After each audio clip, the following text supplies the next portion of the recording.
नमस्कार, मी कीर्ती गायकवाड. स्वागत आहे आपलं iNews 28 मध्ये. चला तर मग जाणून घेऊयात महाराष्ट्रातल्या ताज्या घडामोडी. उंबराच्या झाडातून पाण्याचा प्रवाह. गेल्या 5 दिवसांपासून पवित्र पाणी वाहत आहे. श्रावण महिन्यात घडलेल्या वरील घटनेला धर्म आणि श्रद्धेशी जोडून पूजा आणि प्रार्थना सुरू. गेल्या 5 दिवसांपासून शहराच्या पहिले पार कळमेश्वर रोडवरील महाकाली ॲक्वा वॉटरच्या मागे बनकर लेआउट येथील शिवमंदिर आणि हनुमान मंदिर परिसरात असलेल्या उंबराच्या झाडाच्या खोडातून पाण्याचा सतत प्रवाह वाहत आहे.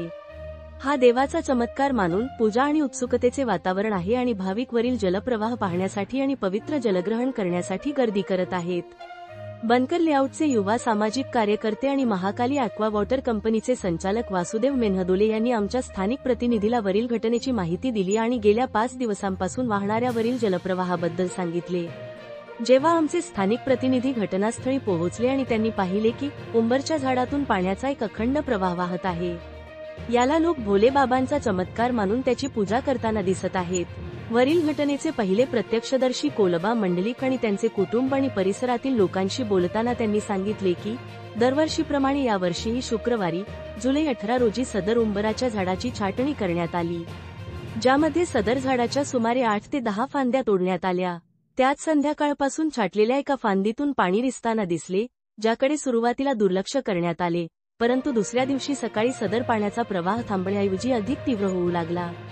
सदर झाडाच्या अनेक फांद्या तोडण्यात आल्या, परंतु सदर पाण्याचा प्रवाह केवळ एकाच फांदीतून सतत वाहत आहे. त्यामुळे परिसरातील लोकांमध्ये उत्सुकतेचे वातावरण निर्माण होते आणि पाहुण्यांची गर्दी होते. सदर झाडाची यापूर्वीही अनेकदा अशीच छाटणी केल्या गेली, परंतु त्यावेळी असा प्रकार निदर्शनास आला नाही, हे विशेष. भारतीय संस्कृती आणि पौराणिक ग्रंथांमध्ये वृक्षांबद्दल अनेक वर्णने आहेत, जसे की भगवान ब्रह्मा, विष्णू आणि महेश वटवृक्षाच्या खोडात वास करतात, म्हणूनच वडाच्या झाडाला त्रिदेवाचे निवासस्थान असेही म्हणतात.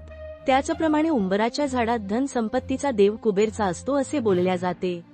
श्रावण महिन्यात मागील 5 दिवसांपासून उंबराच्या झाडातून वाहणाऱ्या पाण्याच्या या अखंड प्रवाहाला काही लोक दैवी चमत्कार मानत आहेत, तर काही जण याला नैसर्गिक घटना मानत आहेत. परंतु बनकर लेआउटमध्ये असलेल्या भगवान शिव आणि भगवान हनुमानाच्या मंदिराच्या प्रांगणात असलेल्या उंबराच्या झाडातून निरंतर पाण्याचा प्रवाह वाहत आहे, हे खरे आहे. आमचे वर्तमानपत्र कोणत्याही प्रकारच्या अंधश्रद्धेचा जोरदार विरोध करते. वाचकांनी सदर घटनेला अंधश्रद्धेशी जोडण्याऐवजी ते एक नैसर्गिक आणि उत्स्फूर्त घटना मानावे. सावनेर संवाददाता मुकेश झरबडेची रिपोर्ट. झाड आहे, आम्ही खूप दिवसाच्या अगोदरपासून लावलेला आहे, पण आता आम्ही 3-4दा काटलेला आहे, पण त्याला काहीच नाही झालं. 3-4दा काटलं तर, पण आता यावेळेस ना आम्ही डगाल्या काटलेल्या आहेत, तर 2 डगाल्यामधून एवढं पाणी पडत आहे का 4-5 दिवस शुक्रवारपासून पाणी काटलेलं आहे, तर शुक्रवारपासून सारखं पाणी पडत आहे. सगळे लोक पाहायला येऊन राहिले आहे, पूजा करायला येऊन राहिलेले आहे. तर हे एक चमत्कारच म्हणायचा. आम्हाला तर काही समजलं नाही, आम्ही काटून टाकलं. बरं, हा एक चमत्कार, पर मुझे आज ऐसा लग रहा है कि नहीं, यहाँ कुछ न कुछ चमत्कार हुआ है. चमत्कार हुआ है. आपने ये पेड़ को काटा है ना? इसके पहले भी आपने 2-3 बार 4-5 वेळा काटलेला आहे पेड़. पण असं काहीच आढळून नाही आलं, पण यावेळेस असं आढळलं का सतत 5व्या दिवसात सतत चालू पाणी त्या झाडामधून. हे एक भगवंताची लीलाच असल्या, भगवंताची लीला आहे. याच्या मागचं एक कारणही आहे की सावनेर हे यमराजाची सासूरवाडी आहे आणि यमराजाची पत्नी हे शिवशंकराची भक्त होती. त्यामुळे या ठिकाणी या प्रकारचं एक दृश्य आपल्याला दिसून राहिलेलं आहे. ये एक आस्था का बहुत बड़ा केंद्र बनते जा रहा है. देखते हैं आगे इस आस्था को चैलेंज देकर साइंस क्या कहता है.